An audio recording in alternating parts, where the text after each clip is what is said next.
All right, y'all, we are starting.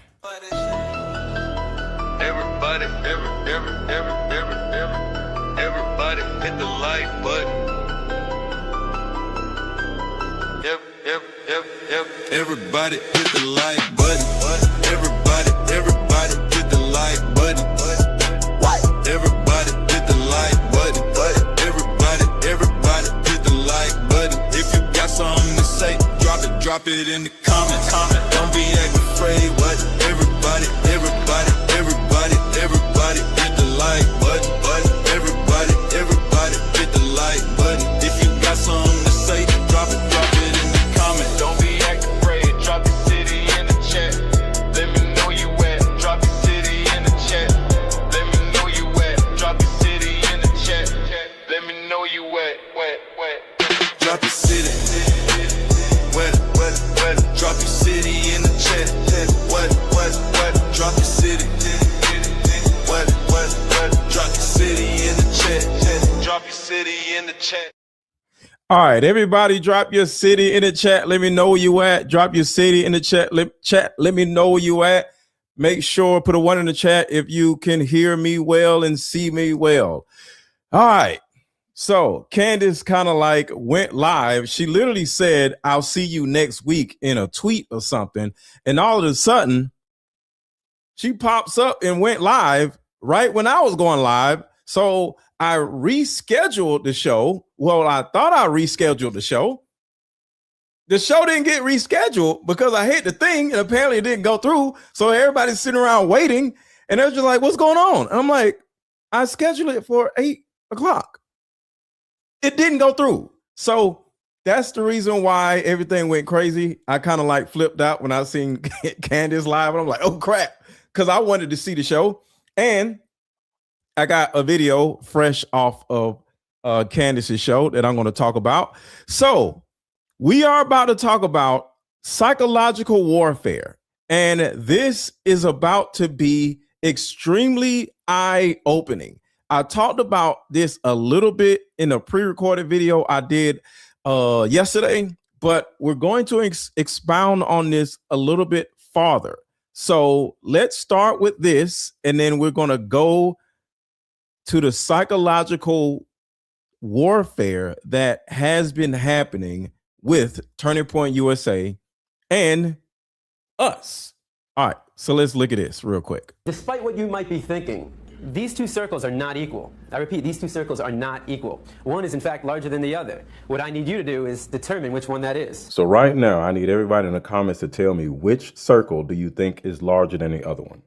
So right here, and some of you guys seen the pre-recorded video, you don't say nothing.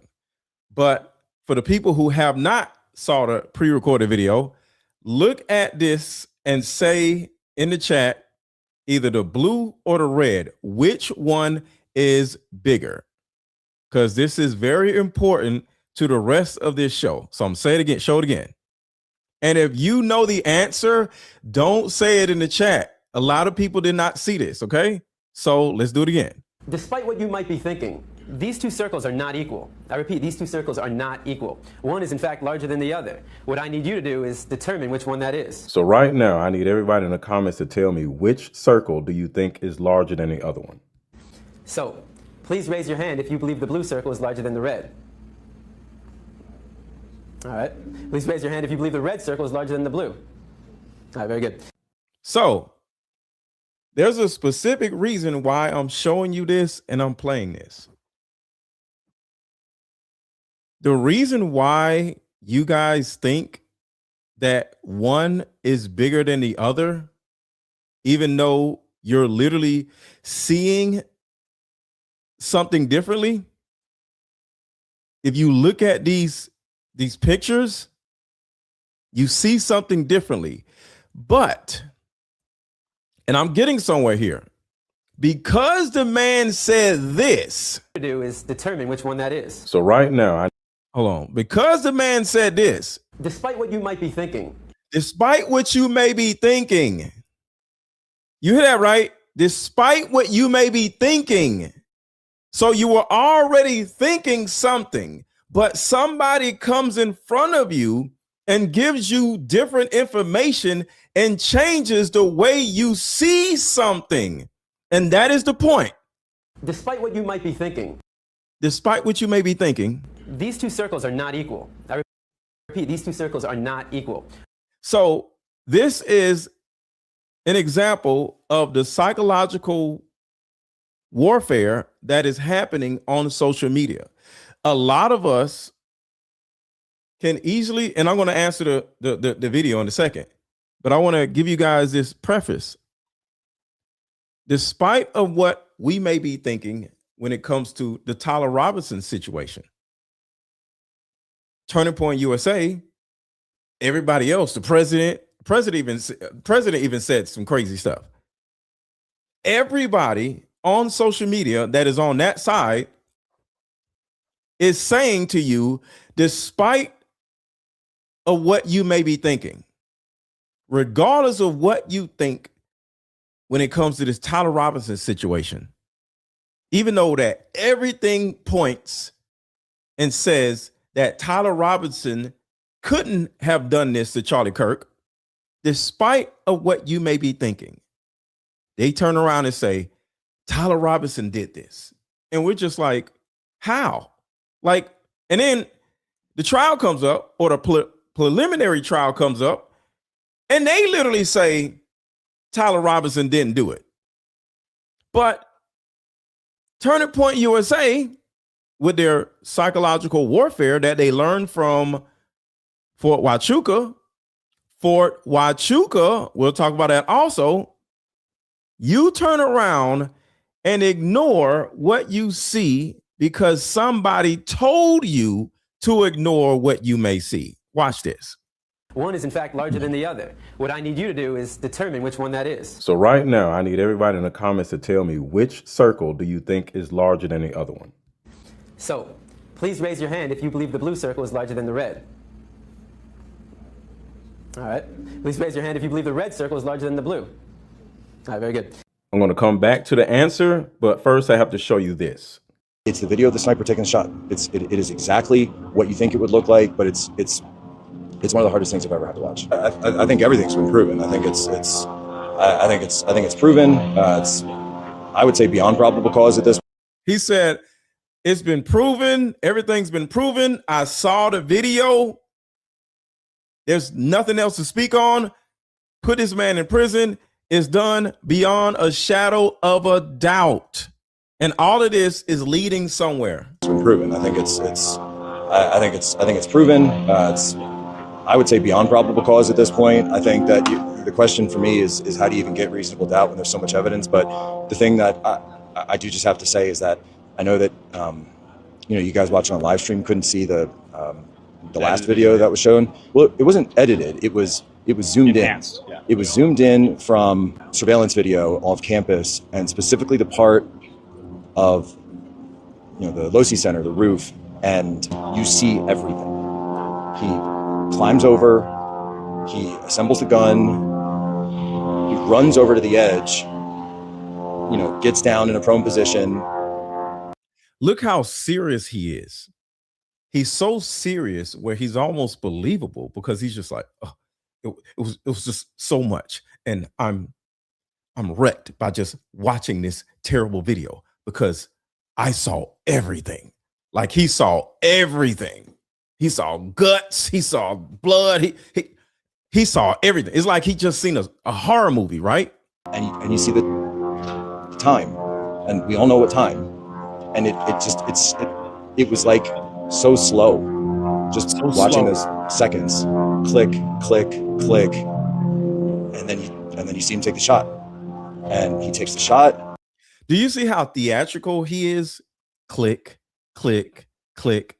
He's actually adding like extra to the story. It's almost like he's writing a novel with his words, like, then it's about to happen. Click, click, click. But the reason why he's saying click, click, click, because you don't know why he's saying click, click, click. He's saying click, click, click. It's because he didn't see anything. He's literally looking at the timestamp at the top of the screen. And because he's looking at the timestamp, He knows exactly when the shot went off because we all know the exact time Charlie Kirk got popped. So his click, click, click is looking at the time because he cannot see anything going on in the video. So he's literally looking at the time. Click, click, click. Oh shit, that must be when it happened. But guess what? He didn't see anything. But Erika Kirk literally invited all of these weirdos to this preliminary hearing. In other words, they weren't coming. She paid about 7 of these weirdos to come to the preliminary hearing simply to do this. And each one of these weirdos came outside and said the same exact thing. But guess what? We had somebody, well, not we, but our side, shout out to Brandy and Billy. They actually seen this video and they say something differently. So the point is, yes, she paid them. I'm not putting on no damn suit, going to a damn preliminary hearing, sitting in there, what, 5 days? Think about that. 5 days, putting on a damn suit, going in there 8 o'clock in the morning, probably 7 o'clock in the morning, and I'm in there literally for 9 hours. You actually think I'm gonna go in there and I'm not gonna get paid? So yes, she paid each one of these weirdos to go in this courtroom and sitting there for 9 hours. So I want you to think about that. Nobody's gonna go in there and just sit there for no money. If you want me to do this, you gotta pay me. All right. So just think about that. But the click, click, click is looking at the time because he didn't see anything. And then immediately runs. And we've seen that video already, but I knew we were going to watch that, but I wasn't prepared to see. Look at it. I wasn't prepared for what I was about to see. Oh my God. This side of what happened because we've never seen it before. We saw the other end of the shot, obviously, but this was a whole other level of just evil. And he didn't see anything. And I got very upset watching it. I wish the public could see that. I hope that video is made public, not because I want it to happen. I didn't want any of this to happen. I hate all of this. I hate being here. But all right, so now let's go on a little farther past this. And if people are going to split hairs over whether or not we can actually see a finger, in the trigger well and pulling the trigger, I mean, you've completely lost the plot at this point. So now he's trying to backtrack because altogether he just got busted, and he now has to sit here and say, "Hey, are you going to split hairs about whether we seen the finger and the trigger?" No, we didn't see the hand on the trigger. We didn't see a person on the roof. We didn't see nothing, sir. So for you to sit here and get paid to say this bullshit, something's wrong with you.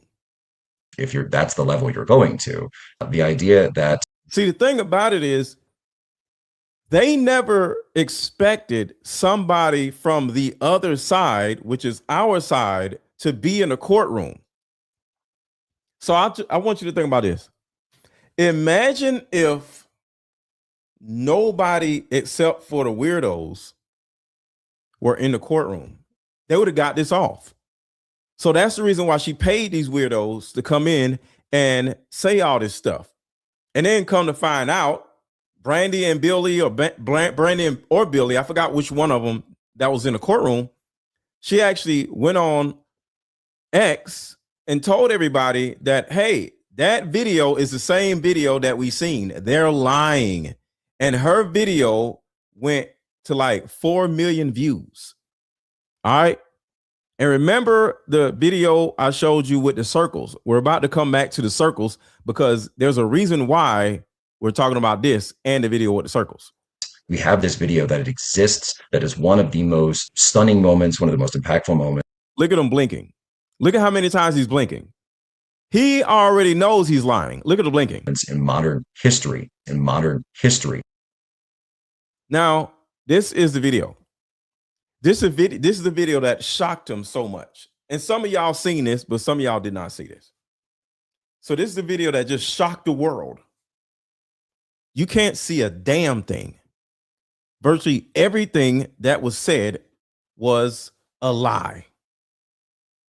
But the reason why this is so crazy is because they're orchestrating a psychological operation. This is what they're saying that is in 4K. This is absolutely crazy. Absolutely crazy. So this is the video that everybody's crying about. Oh my God, I seen everything. You didn't see anything. Now, before I said anything about these two circles, what was your first instinct? Equal, right? Because they look equal. And the reason why they look equal is because, in fact, they are equal. These two circles are identical. Yet I got just about every one of you to raise your hand and say that they're not. So what do we learn? That you can be manipulated like that to believe in something that goes against your natural instinct. Yes. Just imagine as a child, you're taught that the blue circle is larger than the red. If you say it enough times, you convince yourself that's the truth. If you're told the lie enough times, it becomes part of your reality. And if enough people are taught that lie, that the blue circle is larger than the red, well, now it becomes part of the culture. And if that culture then passes that misinformation along to the next generation, well, now it becomes tradition. So before we move forward, this is the reason why this is so important. What they have been doing, and in my opinion, they learned it all. Hold on one second. From Fort Huachuca. I don't have fact. I'm just speaking. For those who don't know, Fort Huachuca in particular teaches one specific skill, and that is psychological manipulation. I'm sure there's still guns and tanks or whatever on Fort Huachuca, but Fort Huachuca does not specialize in the guns and the tanks. It literally specializes in psychological manipulation. And that is what the majority of the people at Turning Point USA is, and they have been doing. All of this is psychological operations. So let's get into this. Let's explore the psychological manifestation behavior of cult leaders, because I'm looking at Turning Point USA and Erika Kirk as somewhat of a cult in itself. All right. And even though Erika Kirk isn't the best cult leader, you know, she doesn't seem to be that smart. She still is the representation of a cult. Turning Point USA, as you guys already know, they're putting chapters in different schools. They have all of these military pastors all over the country. I've spoken on how you might want to pay attention to your particular church that you may go to, because that church actually may be, especially if it's on the West Coast, that church may be infected by all of this mess. And they're infecting churchgoers. They're infecting different school chapters. And what's happening is they're trying to actually start a cult or make the cult bigger. So let me go here real quick, and we're going to talk about the cult. And I want you to hear what the cult sounds like. You do the right thing. And that's what my husband did every single day. Every day. Now, it's a very good possibility that the people in this crowd were incentivized to be here or paid to be here. So think about this. We already witnessed how stupid this woman sounds and how whenever she has an event that is by herself, like her event, nobody shows up. So for this many people to be in this audience and clapping, she'll literally say something like, I went in the back and I took a shit. And everybody's like, ah! So literally every word she speaks, I would say every fourth word she speaks, everybody jumps up and starts, ah! So there's a good possibility that this in itself is a psychological psyop, which is causing people to think she is popular. Everybody drop your city in the chat. Let me know where you at. Drop your city in the chat. Let me know where you at. I totally messed up the algorithm. So nobody is getting notified that we're live because how much I screwed it up. So I need everybody to make sure to hit the like button and share this video out, because a lot of people were expecting me to go live at 7 and then started watching Candace and then didn't come back. So make sure to share this video out. Do the hard thing. You do the right thing. And that's what my husband did every single day. They're clapping, and all she said was, do the hard thing, do the right thing. And they're clapping. This is more or less letting you know that this whole thing is psychological. These people are, in my opinion, because I don't know, paid to be in this audience. Because she didn't say anything. Why are they clapping? Every day. How many of you have gone through hell these past 10 months? Raise your hand. Yep. How many of you had your life change in a negative way in the past 10 months? Raise your hand. Yep, same. So right here, what Erika Kirk is essentially doing is trauma bonding with her audience, or this audience that isn't her audience. Think about this. This woman, whether you like her or not, whether you think she had something to do with it or not, she is a widow. The widow. We're going to talk about that too. And she literally lost her husband. So what's up, Allie?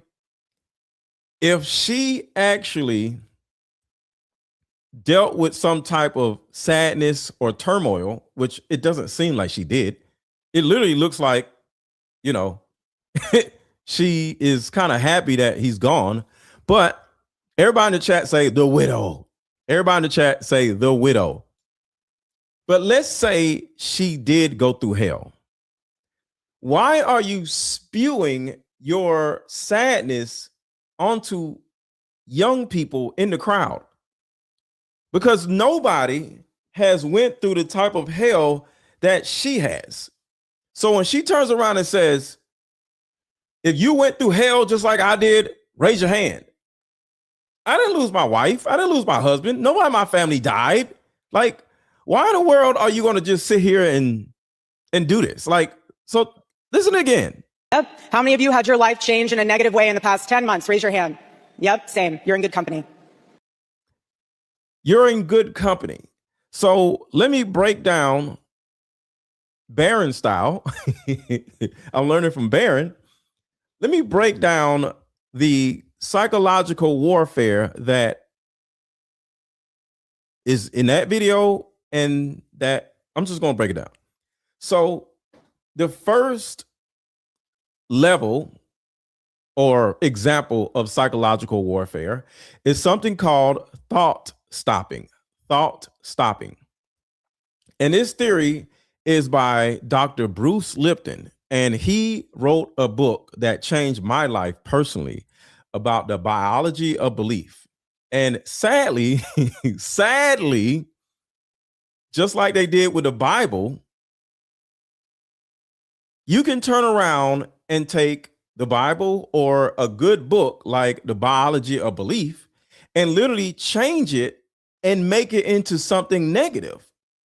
So the biology of belief is an excellent book. And sadly, like I said, just like the Bible, cult leaders tend to take information from good places that is meant to help people and make it into something that can make people into cult members. So word tracks. Remember, we're talking about thought stopping, which is stopping you from thinking. Okay. Overwhelming evidence. Tyler Robinson killed Charlie Kirk. Erika Kirk is a grieving widow. This is thought stopping. All right. So let's go a little farther. When a threatening or contradictory thought arises, these phrases fire in your brain automatically, shutting down your own critical thinking before your own thoughts can actually come in and give you an understanding of what's actually happening. So in other words, let's look at this as an example. Donald Trump employed this thought repeating terms like fake news. So think about this.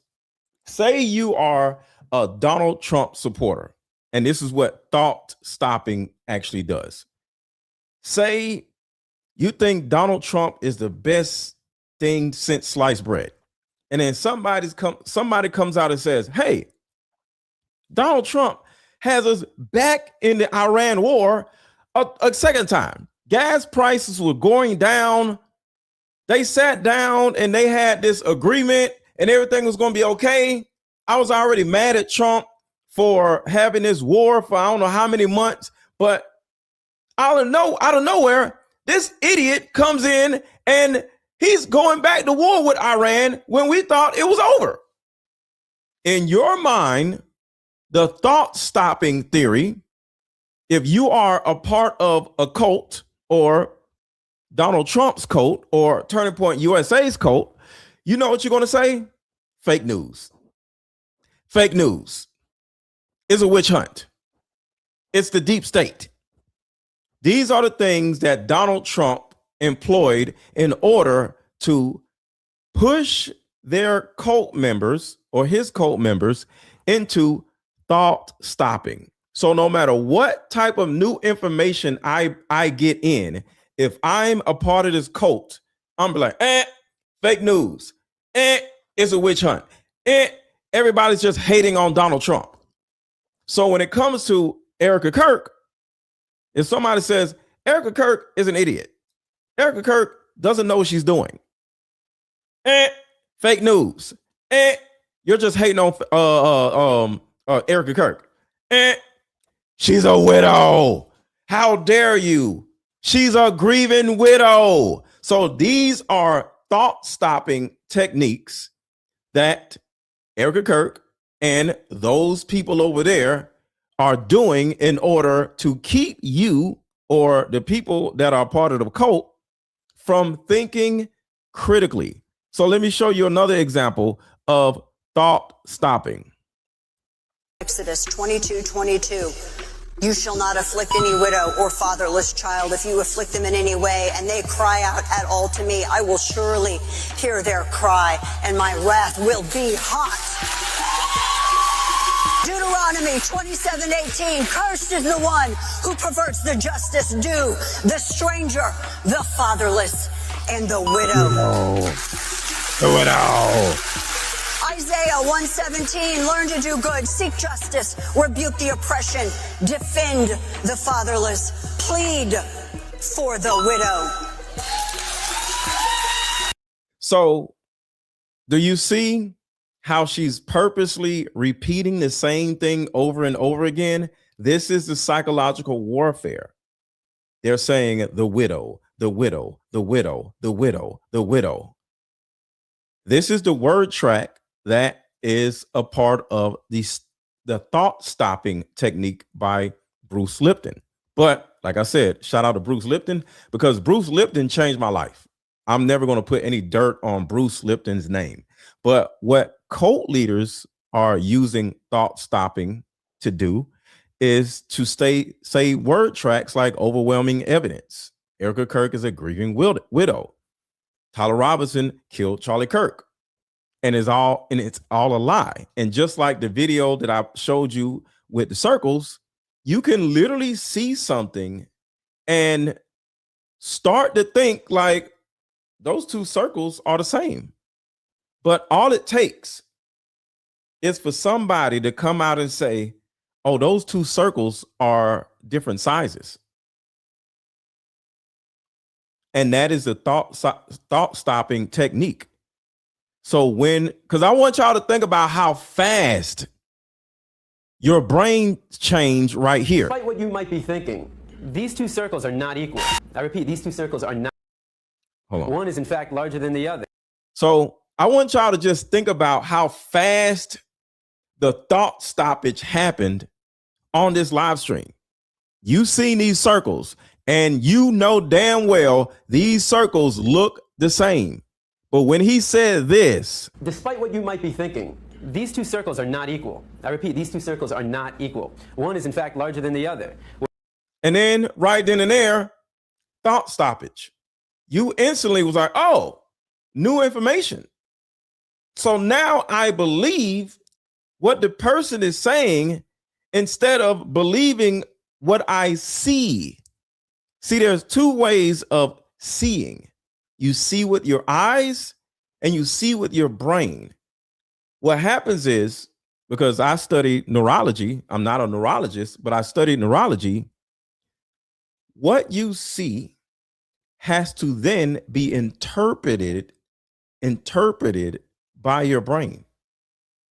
And what you see can instantly turn good or bad, left or right, up or down, depending on how you perceive it, how you interpret the information. I'm gonna give you an example. Say me and you, put a 1 in the chat if you like dogs. Well, put a 1 in the chat if you like big dogs. Put a 1 in the chat if you like big dogs, or you grew up around big dogs. I didn't grow up around big dogs. I had cats when I was a kid. All right. But put a 1 in the chat if you grew up around big dogs or you like big dogs.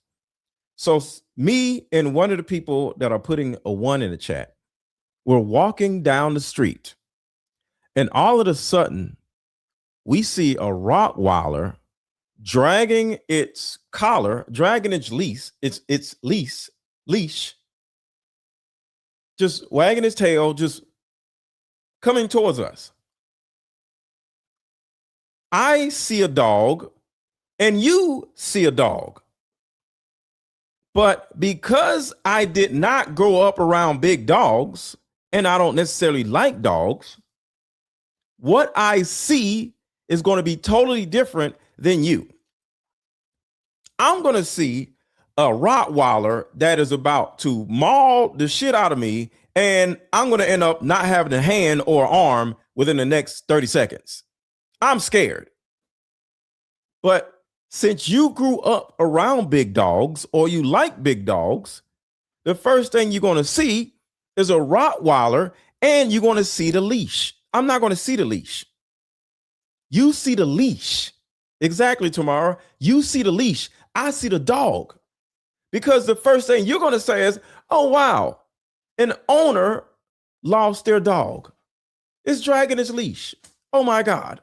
And you're going to say, you're probably not going to run up to the dog, but you're going to be like, hey, did anybody lose their dog? He's dragging his leash. This is somebody's dog. I don't give a damn about whether it's somebody's dog or not. I'm getting the hell up out of there. But what's crazy is our eyes saw the exact same thing, but I interpret it as a different thing. You interpreted the dog as positive or harmless. I interpreted the dog as it's going to kill me. So that is how we all can interpret and perceive the same thing differently. And all it takes is somebody to say those circles are different for you to interpret those circles to be different. All right, so let's keep going. Jeremiah 22:3, do no wrong and do no violence to a stranger, the fatherless, or... Hold on, y'all. Why do I gotta go through this? Oh, is this one? Oh, that's what it is. Okay, sorry. I know what it is now. Defend the fatherless. Plead for the widow. Jeremiah 22:3, do no wrong and do no violence to a stranger, the fatherless, or the widow. The widow. Malachi, The widow. 5, I will come to you. I will come near you for judgment. I will be a swift witness against sorcerers and against those who exploit the wage earners and oppress the widow.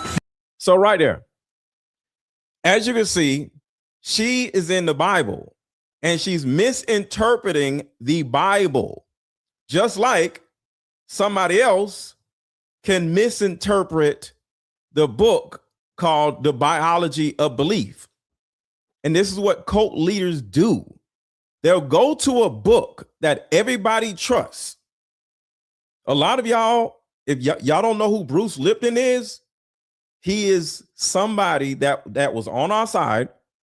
He lost his job. He lost his funding as a doctor, as a biologist, because he seen something that the government did not want him to see. Because if you read his book, he talked about it. They literally shunned him from the entire the group that he was working with. And Bruce Lipton turned around and just said, okay, I see what's going on. And he started his own practice over here, and he became a world-renowned doctor, biologist, and author, and became famous and made a lot of money.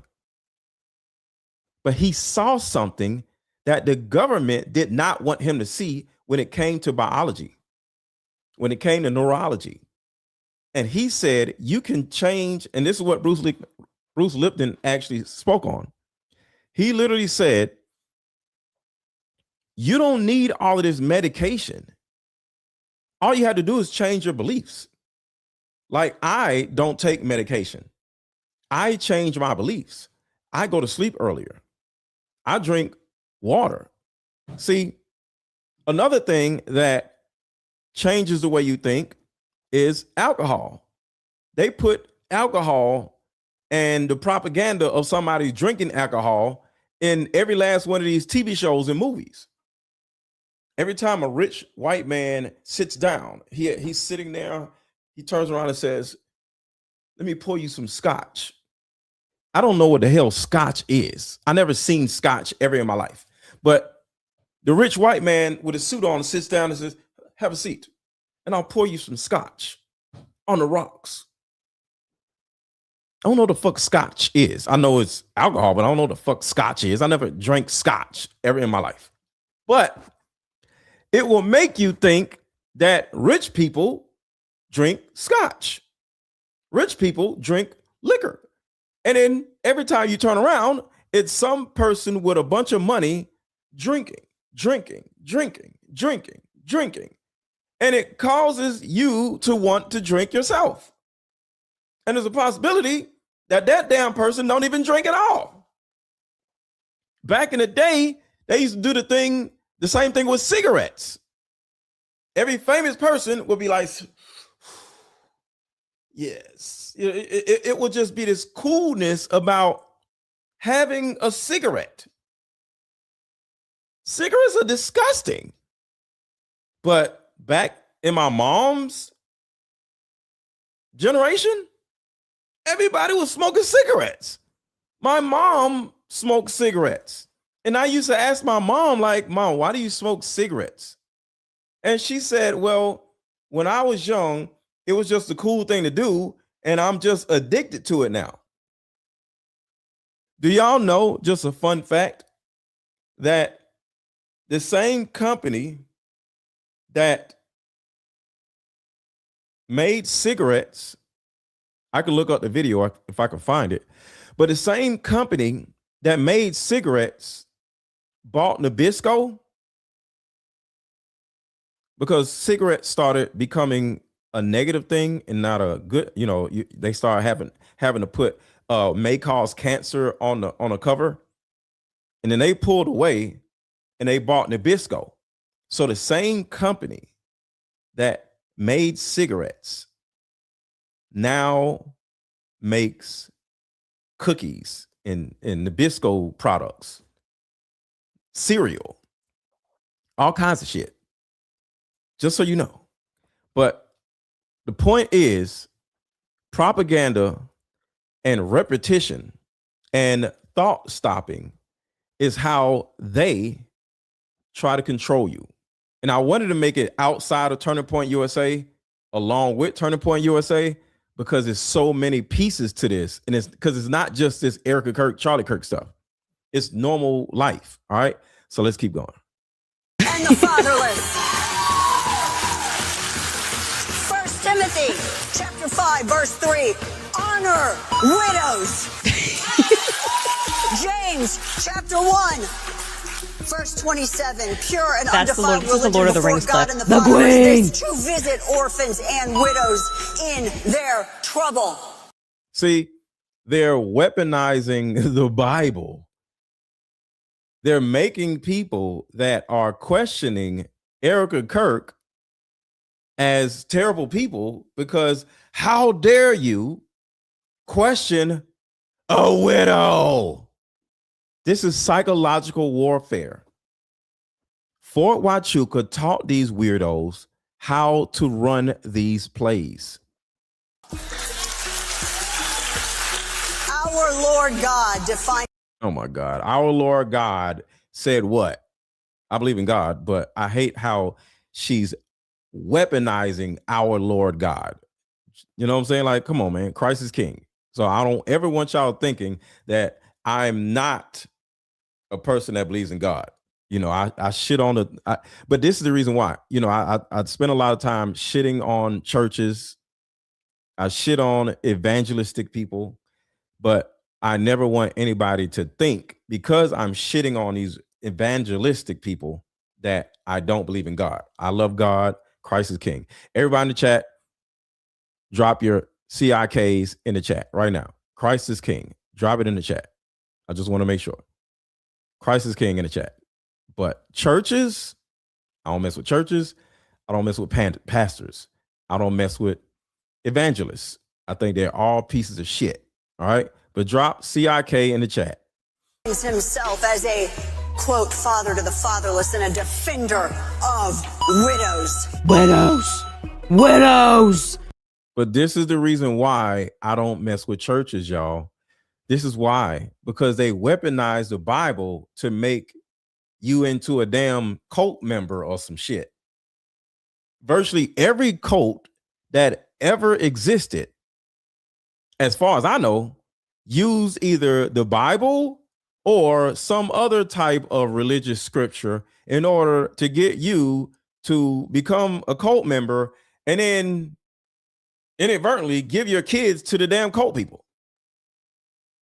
So it's so dangerous where I must condemn pastors, churches, and evangelists. And for some of you, y'all go to church every Sunday, and I'm not mad at you. But I just want y'all to know that there's a distinct difference between a person that believes in God and a person that goes to church and believes in God. We both can operate in the same world, okay? So I don't want anybody thinking like, oh my God, Mr. Lego. No, I do. All right. I just don't go to church. I don't like pastors. I think pastors are disgusting human beings. Just my opinion.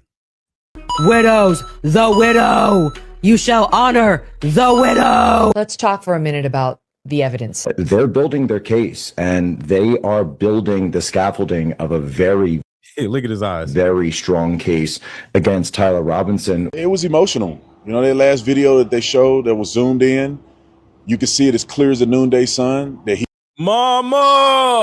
came into the facility. He climbed onto the roof. He was in a prone position.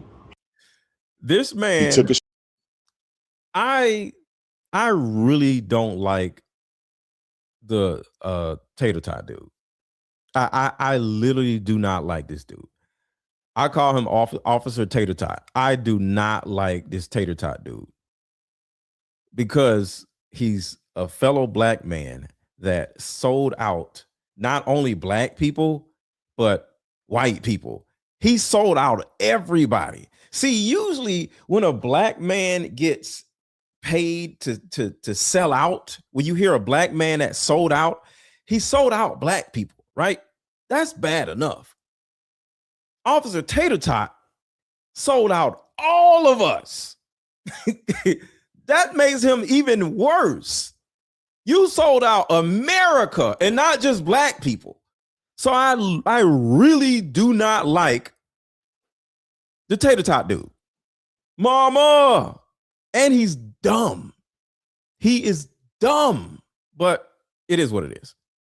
He has a right. But the reason why I'm showing you this right here, Officer Tater Tot was also paid to be the same place with this dude. He was also paid to do the same shit that this freaking dude is doing. His name is Jack Posobiec. Case against Tyler Robinson. It was emotional. You know, that last video that they showed that was zoomed in. See, the last video that was showed that was zoomed in. You didn't see shit, you idiot. What are you talking about? The last video that was showed that was zoomed in. You didn't see nothing, you dummy. You can see it as clear as the noonday sun. You can see it as clear as a noonday sun. Like, but this is what they do. They literally lie to you right to your face. And just like the circle situation, you turn around and say, well, I didn't see nothing in the video, but as long as Officer Tater Tot and Jack Posobiec is saying he did it, that's him right there. You can see him with the gun. You can see the muzzle blast right there. You can see all this and other stuff, all this other stuff. You literally no longer believe your own eyes. And this is a psyop. He came into the facility. He climbed onto the roof. He was in a prone position. He took a shot, ran and jumped off the roof, just like the testimony showed. It was emotional to see Erika have to watch that. Erika. It was terrible to see Erika watch that. Let's talk about Erika for a second, because like I said, they're doing everything in their power to do one particular thing, and that is to paint Erika as a freaking victim. This woman is not no damn victim. The unbelievable part of the entire thing is that Erika Kirk video where she's walking by and she's going, I just want to go home. Girl, you haven't been home since September. You are in the streets constantly. You are in multiple cities on multiple stages with multiple walkout songs, sparkly jumpsuits, and microphones. That is, if you just said, just get me out of here, you literally could have said anything else and I might have been more sold. We just want you to go home too. Go home. I literally can't. How is it that the second that you get within earshot of an iPhone, you can say under your breath perfectly? Like, I do have to give credit where credit is due, because I do hold a bachelor's in theater and I don't think I could get my timing right while walking and then with the head down. The acting is getting better. I think we are seeing somebody getting some coaching possibly. Like, we're doing multiple takes of things. We definitely know how to be in and around iPhones and all of that kind of stuff now, which is really exciting. You could have literally looked at the camera and said, God says hi, like he just spoke to you, and it would have been more believable to me. Facts. So this freaking woman, Erika Kirk, is not this grieving widow. And I'm about to show you exactly why she isn't. And some of you seen this, but I don't think a lot of you saw this. But this woman is a gangster. And here is her own words. Her own words. Not nobody saying it. Her own words. Like, Charlie has the patience of Job, and I'm like sitting there like, if you move one step closer to my husband, he is so calm, cool, and collected, and I'm the pit bull. So like the Lebanese Italian side of me is like, I know a guy. The Lebanese Italian side of me is like, I know a guy. I know a guy. So that shows you right there. She's admitting that she has, I would say she's adjacent to the mafia. You can't sue me because you said the words, Erika. Erika Kirk said it herself that she is adjacent to the mafia. And for you to turn around and be running around crying and patting your damn face, knowing you're not crying at all, and you grew up around all these mafia people all your life. See, you think you can hide the Lebanese Italian side of you from us, but I can see you. See, I seen the two dots and was able to see that the blue dot and the red dot were the same. And I was able to ignore what the guy was saying. No, We like, were dying to Charlie ask has you the that. patience of Job, and I'm like sitting there like, if you move one step closer to my husband, he is so calm, cool, and collected, and I'm the pit bull. So like the Lebanese Italian side of me is like, I know a guy. So she says, I'm the pit bull. I'm the pit bull. She is adjacent to the mafia. There's an Italian mafia, and then there's an IHOP mafia. I don't want to say it, but there's a few mafias. And guess what? She's adjacent to both of them. Italian Lebanese side. We're going to do some research on her Italian Lebanese side. But this is how they try to cause a psyop. They sit back and paint Erika Kirk out to be a grieving widow. Every time she's on, she's crying. She has her head down. She's meek. No, this woman is a monster, in my opinion. All right. So let's go back to the psyop. So we talked about thought stopping, right? So this technique of thought stopping, just to conclude that part, this technique is effective because followers are unaware that it's happening, genuinely believing that they're thinking independently. See, when a threatening or contradictory thought arises, these phrases, like I talked about earlier, you know, she's a widow, fire automatically, shutting down any of your own critical thinking before they can fully form. Okay, so now the next is collective narcissism. And this is research by Golik Zavala. Golik Zavala. All right, so look up Golik Zavala and you'll see more research. Identified in 2009, collective narcissism is the belief that one particular group is smart, exceptional, and entitled to a special amount of treatment. So I want y'all to think about this. And I see this all the time. This group, it could be women, it could be white people, it could be black people, it could be whatever. It could be Indian people, whatever specialized group or, you know, separate group, separate gender. Churchgoers versus non-churchgoers. Good girls versus hoes. All right. Do you know that the hoes, you know, loose women actually think that they're better than good girls?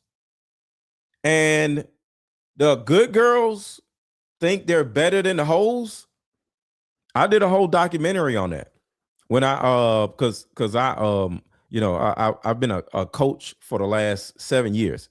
So I did a whole class. I did a not even just a class, but I did a number of classes on this.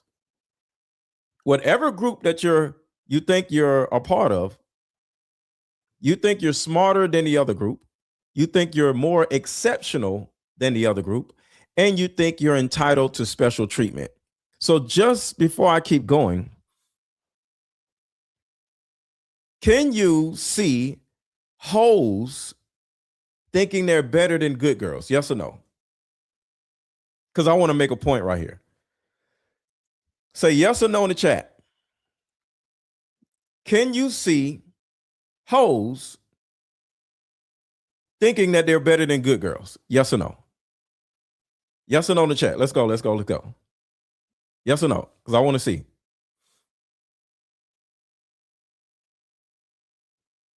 Hello, I'm waiting on y'all to answer the question. All right, quick commercial break. And I need y'all to answer the question because this is a very important question. I want to see where your mind's at. So quick commercial break and answer the question in the chat. Can you imagine or fathom that there are hoes that think they're better than good girls? Answer yes or no in the chat. This just in, a new way of healing is sweeping the country, and it's a card game called Like Mother, Like Daughter. This game is powerful. My favorite question was, if you could parent me all over again, what would you change? This card game has a mother deck and a daughter deck, so we both have questions for each other. These are some good questions. Do you think I'm a people pleaser? If so, where did I get this trait from? This card game actually helped my marriage, and the questions showed me that I still had unresolved issues with my mom, and I was taking them out on my husband. If you don't do anything else, buy this card game. You won't regret it. Click the link below. Like mother, like daughter, we are the same. You'll see when we play this game. Okay, a lot of you guys said yes. So you can fathom how hoes can think they're better than good girls. Good. Okay. I thought a lot of you going to say no. Here's the reason why. And then we're going to get into it because this whole thing right here is called collective narcissism. These are different psychological warfare techniques that people do. All right. They separate two groups and they make one group think that they're better than the other group. And then they make the other group think that they're better than this group. So for those who don't think that hoes think they're better than good girls, these are a couple examples. One, hoes are not they're not constricted. Hoes can do whatever they want to do, right? They can just go out in the world. They can shake their asses. They can do whatever they want to do. They can sleep with different men and they feel free. Okay. So in their minds, they're freer than good girls because good girls can't do this and they can't do that and they can't be themselves, right?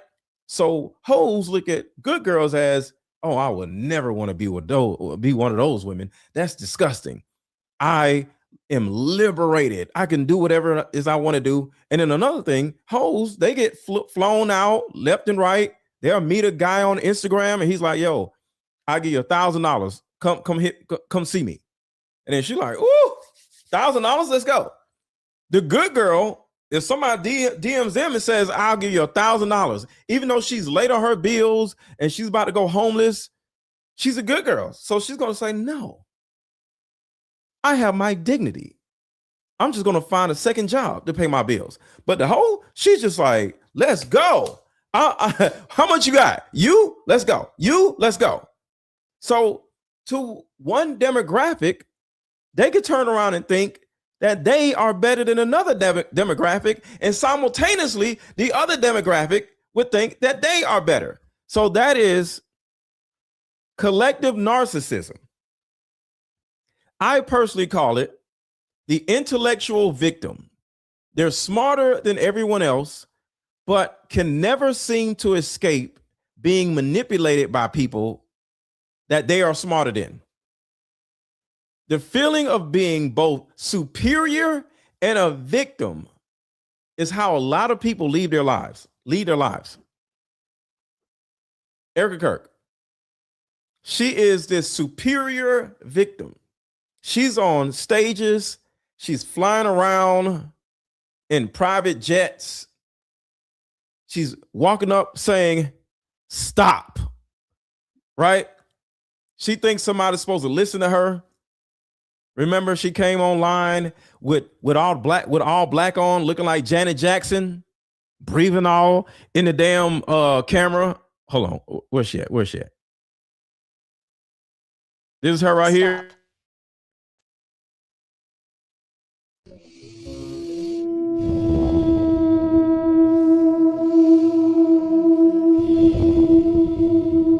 My husband's dead.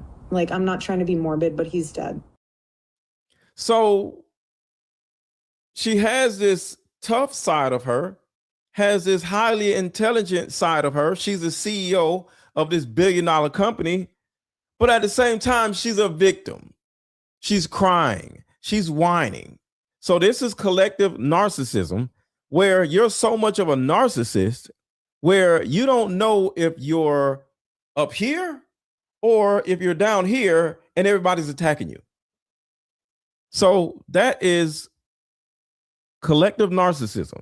Next is the attraction of weak people to unearned power. The attraction of weak people to unearned power.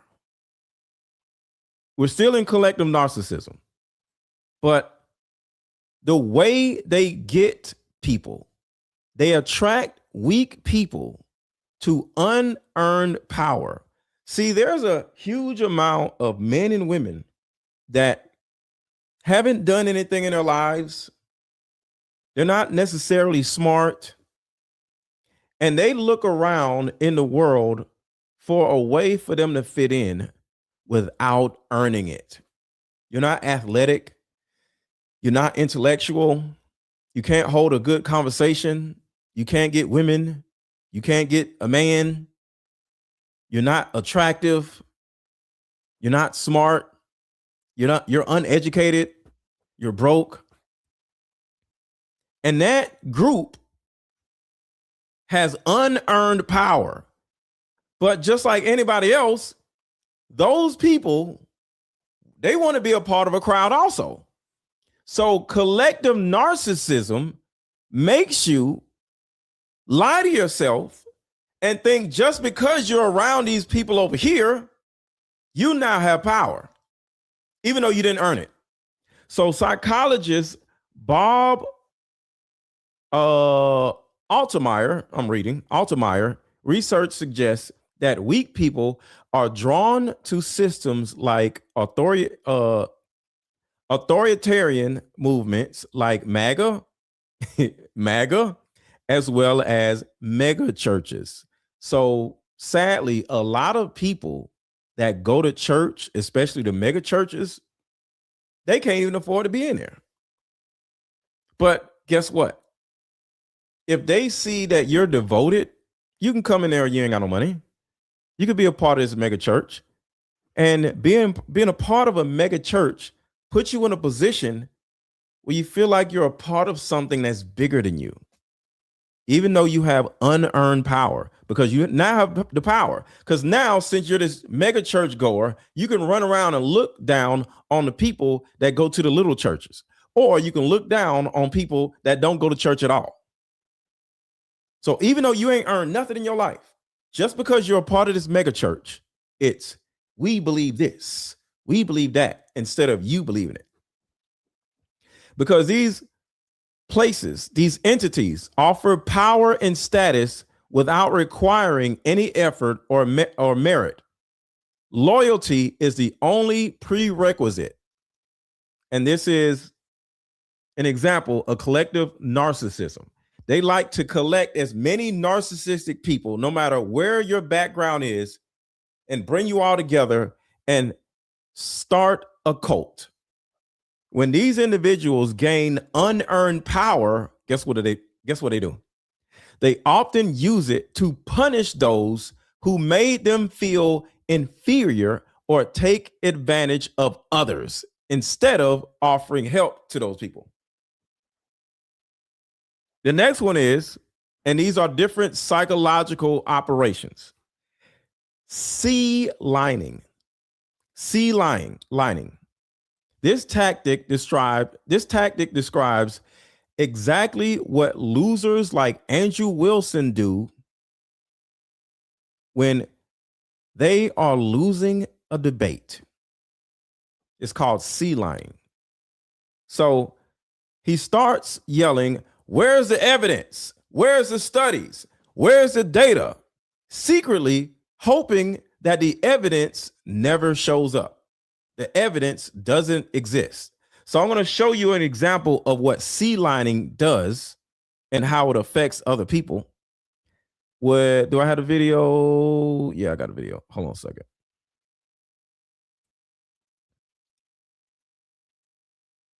All right, so here it is right here. Assassination. One of them left military contractors there, did not leave with them. So watch what he does, and this is called C lining. Left them in. How does this tie into the Kirk assassination? I am getting there. Well, how long is it going to take you, man? Like probably another minute. Probably. Okay, go ahead. Now you need to get that coffee. Give you a little bit more patience, bro. I just need you to just tell me how it actually ties in. You're just prattling. You're not even telling. You're not telling me anything. You keep circling the same point. These military contractors. This is the theory. Let's just say what the theory is.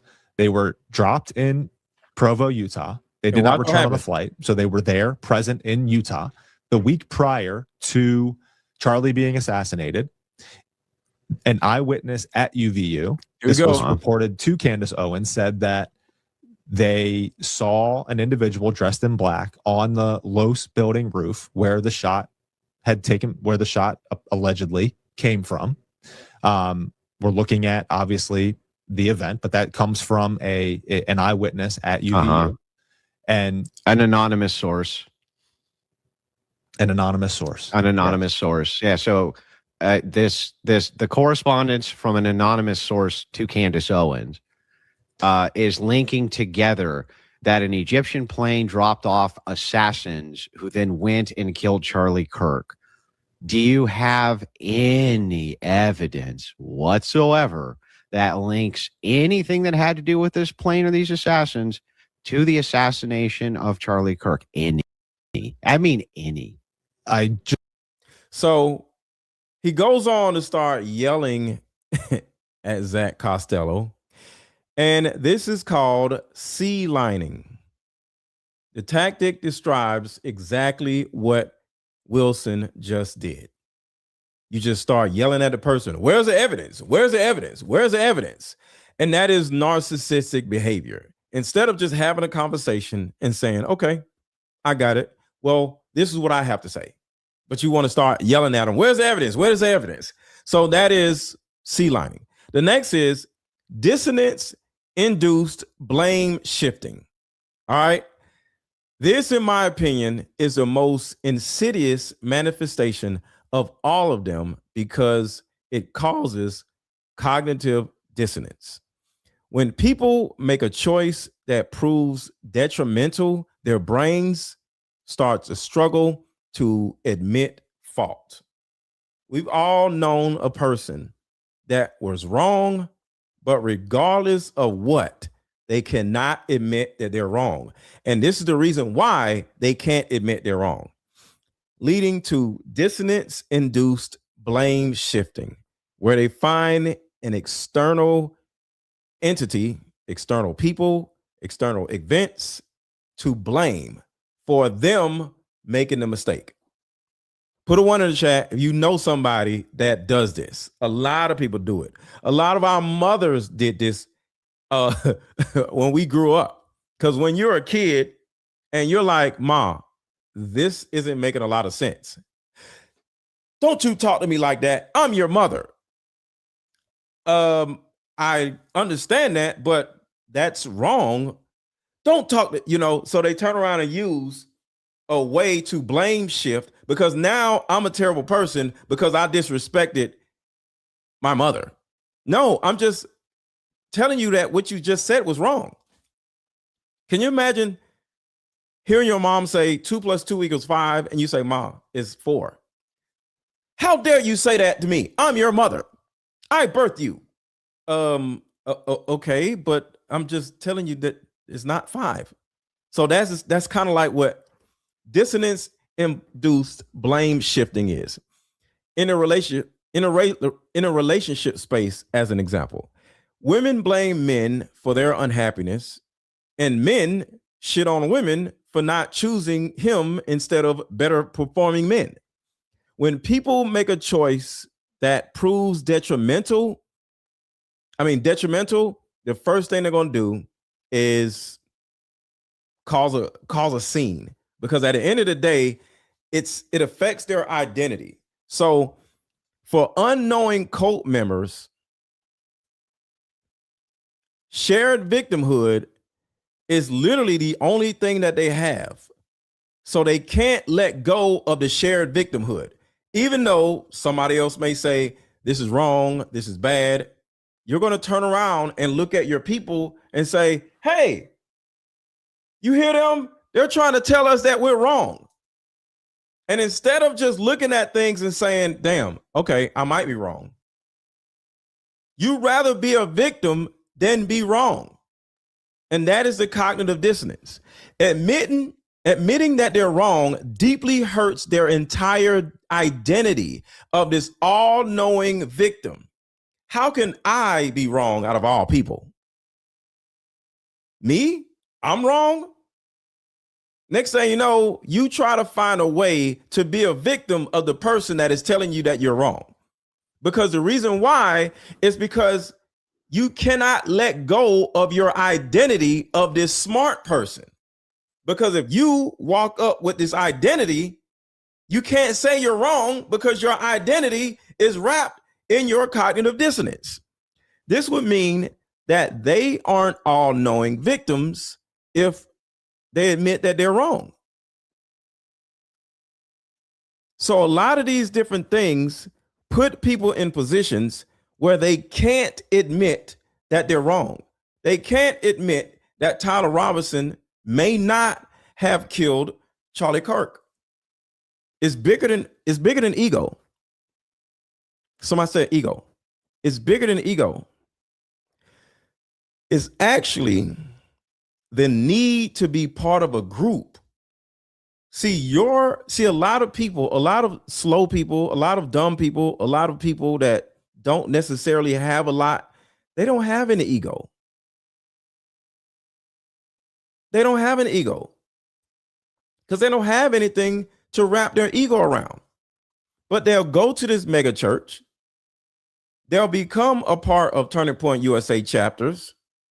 And because Turning Point USA has the money, because this church has the money, now they have their ego. They have the church's ego. They have Turning Point USA's ego. They have Erika Kirk's ego. So that particular person doesn't have an ego. But now they have the adoption of somebody else's ego. I hear it with a lot of men. They'll say, I'm not going to marry a woman. He could be broke as a joke. I'm not marrying a woman because married women take half of your money. And a woman to turn around and say, but you don't have any money. But yeah, but I see it all the time. They take men's money. They literally adopt somebody else's victimhood. And because they're adopting somebody else's victimhood, they are now victims. Now they don't want to get married because that guy over there got half his money taken away. And even though you could turn around and say, well, that only happens to people with money, I don't care. But they're adopting somebody else's ego. They're adopting somebody else's victimization. So it's the adoption of somebody else's struggle or somebody else's ego, and now you make it your struggle. I'll give you an example, another example. I would say something about Black women in particular and how they'll wear wigs all the time, right? And I'll say, why is it that you feel this need to always have on a wig? Why don't you let your hair breathe? Why don't you wear your own hair, right? Do you know it'll be women that'll say, well, some of us have alopecia. Oh, do you have alopecia? No. Why are you bringing alopecia up if you don't have alopecia? Because some of us are wearing wigs because we have. Do you have alopecia? Is that the reason why you are wearing wigs?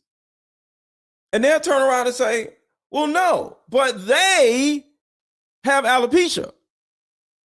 And that's the reason why you're wearing wigs, because they have alopecia? So it happens with so many different groups. They'll look at somebody else's struggle or somebody else's ego and adopt their ego or adopt their struggle for themselves. All right, so let's keep going. Make sure you hit the like button, hit the like button, hit the like button.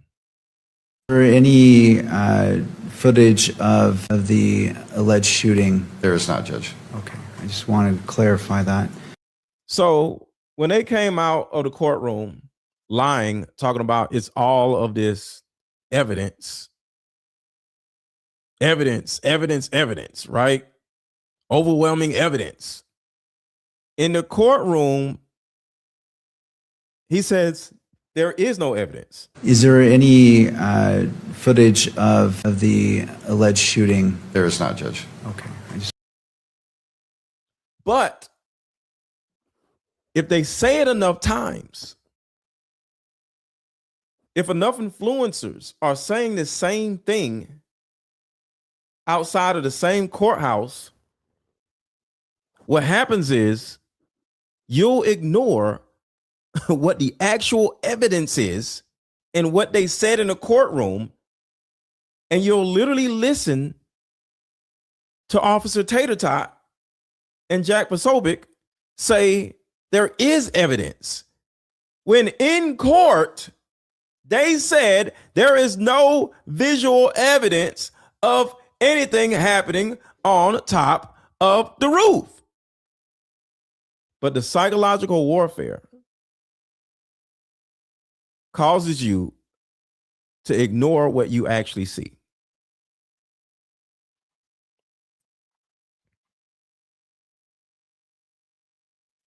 And to have the person who killed her husband in the courtroom, it was emotional. It made me upset at the reality of this, because Charlie was a good man, just doing what God called him to do, and some person who had hardly any value to this world decided to take his life. Was very frustrating. But I am glad that the evidence is presented. Anybody with any kind of integrity that want to know the truth, they have access to see anything they want to see in this court hearing. So look at this right here. Somebody sent this to me, and let's look at this together. Let me put myself in a smaller screen. So there's a possibility, because we know how to see with our own eyes instead of listening to somebody else. There's a possibility that this person, not named Tyler Robinson, because remember, I don't think this is Tyler Robinson, he may have had two phones. So that's the first phone right there. But look at his pocket. Now, this may be simply an indentation, because sometimes you can have a phone in your pocket for so long, it leaves the indentation of the phone in your pocket when you pull your phone out the pocket. But let's just see what happens. Because I don't think it's two phones. So right here, they say, and I think Baron Coleman talked about this already, how the camera skipped for whatever reason.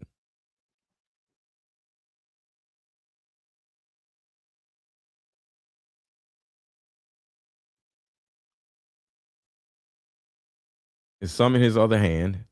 So right here, there's no way in this world am I going to think you have two phones in one pocket. I don't think that. Wait, 5 phones. Jesse on Fire found old footage of Lance with 5 phones. 5? So I think this is just one phone, and it's just an indentation of, when you took it out the damn pocket. But there's no way in hell I'm going to have 2 phones in one pocket. That's just crazy. But let's keep going. It does look like it's thick enough to be 2 phones, though. Those are big ass phones, or one big ass phone. He's going to look over here. And this is the reason why I am not going to ever sit down and debate somebody about this situation because I'm learning just like everybody else is. I don't have all the facts. Like, this video can be saying anything. And like I said, this isn't even Tyler Robinson. He's going to look at this car. So the person says something's going on with his car. I'm looking at this a second time with you guys, so I'm looking at all the details. But I don't think we got anything, but it's worth looking at. So right here, he's going to look at this car. Right here. So there's a car.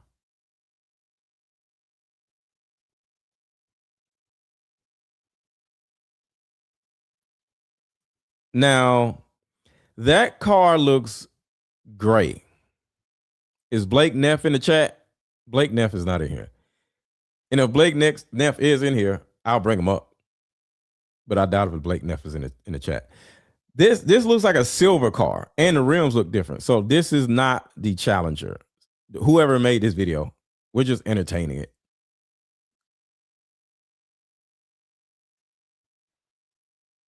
We got a fake Blake in the chat. Keep watching the car. It pulls out and drives off. Driving to the next level where he is. For what? Looking at the same car. Someone to follow his every move. Why? I don't know. It's just something to look at. I have no idea. It feels to me like it could be the beginning of a plot, a government plot. We can't win this thing.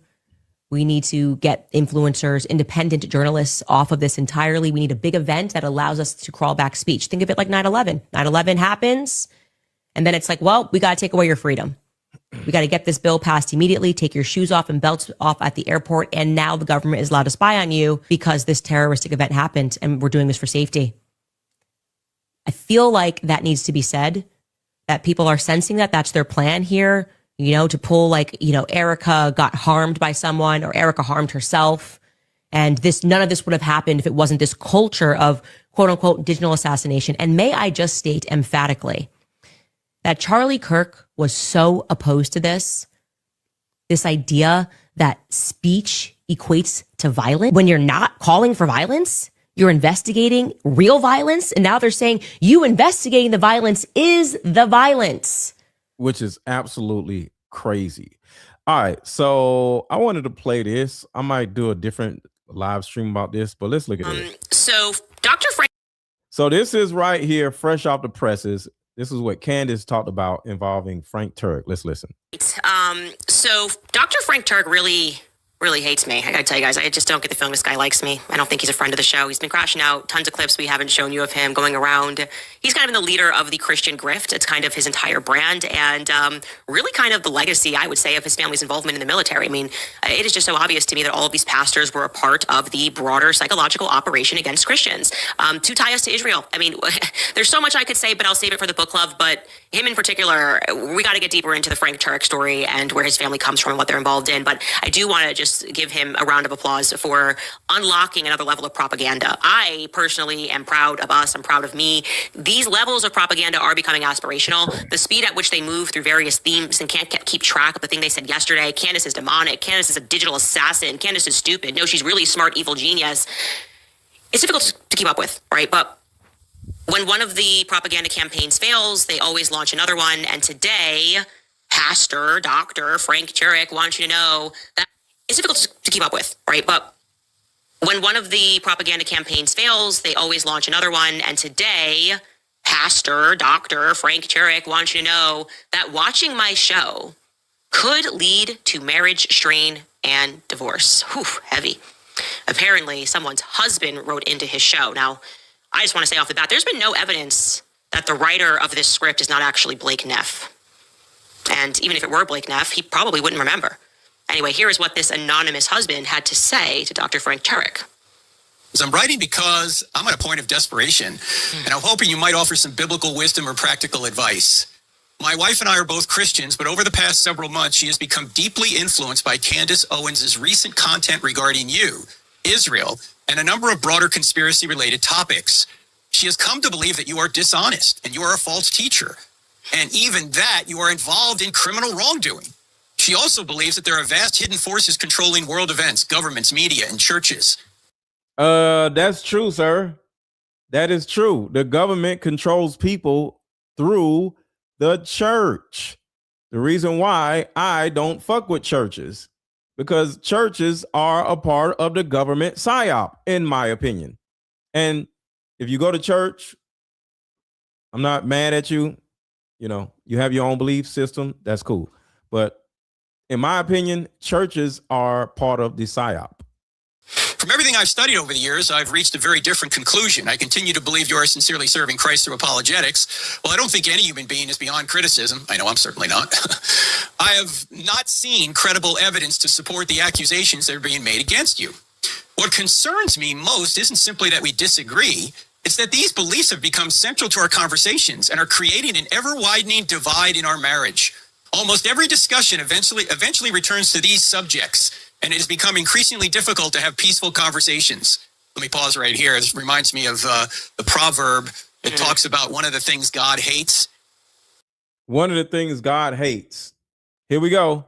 You already know what's about to happen. One of the things God hates. See, this is how they use the psychological warfare. This is one of the things God hates.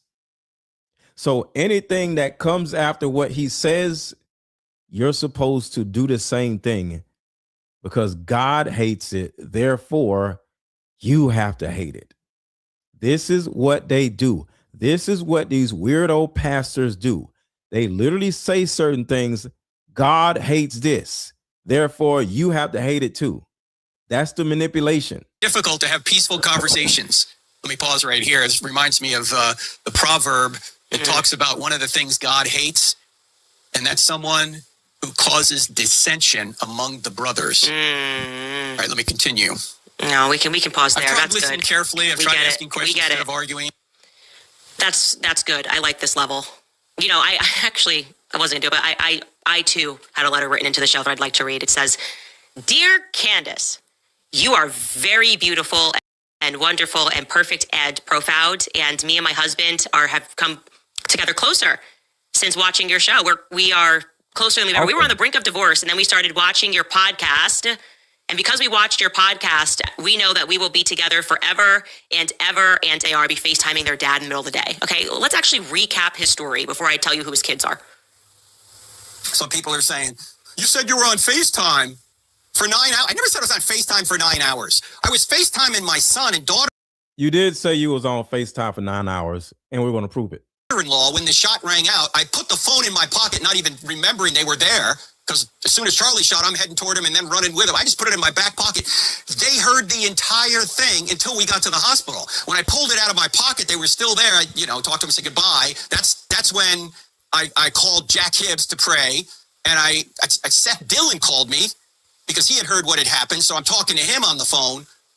I wasn't talking for 9 hours. Somebody online said I said I was on FaceTime for 9 hours till we got to the hotel. No, to the hospital. It was in my back pocket. It's amazing how misinformation just goes everywhere. Frank, I think the person who said that you were on the phone on FaceTime until you got to the hotel. Yes. We actually hunted down that person, and we want to expose them because I don't like when misinformation spreads. Here he is. I know you had your phone on, and your son was hearing all of this too. So He I said mean, it. he must have been traumatized just listening to it all.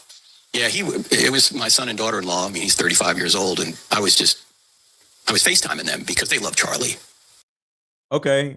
How long were you FaceTiming them? And at first I was FaceTiming my wife, and then I said, let me call Spencer. And so I started FaceTiming him. During the event? During the event. During the event, yeah, both during the event. During the event, which was 12 o'clock noon. Noon. And then when the shot rang out, I just, as I say, started heading toward the car, and I just put the phone in my back pocket. So the FaceTime is still going. I didn't turn it off. I just, instinctively. And by the time I got to the hotel, I pulled it out. They were still there. He went to the hospital, cried about Charlie Kirk, or celebrated about Charlie Kirk. Either way, I don't know. Right? Left the hospital and ended up at his hotel room 9:00 p.m. So this whole thing is a lie, because your phone would be dead if it's on FaceTime for a bunch of hours. So the whole thing is a lie, but he's the one that told the lie. And now he's saying somebody else lied on him. He's the original person that said he was on FaceTime for 9 freaking hours. So they heard the whole thing. Yeah, I think it was you who said hotel. Anyway. That was hilarious. That was absolutely hilarious. But I am out of here. I haven't even eaten. I've been running around so much. I'm about to get me something to eat.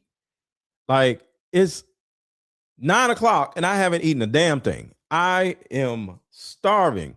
So I will talk to you guys later. I'm doing a video tomorrow, so I will talk to you guys then. But until then, I'm about to get something to eat. Talk to y'all later. And of course, hit the like button. Everybody,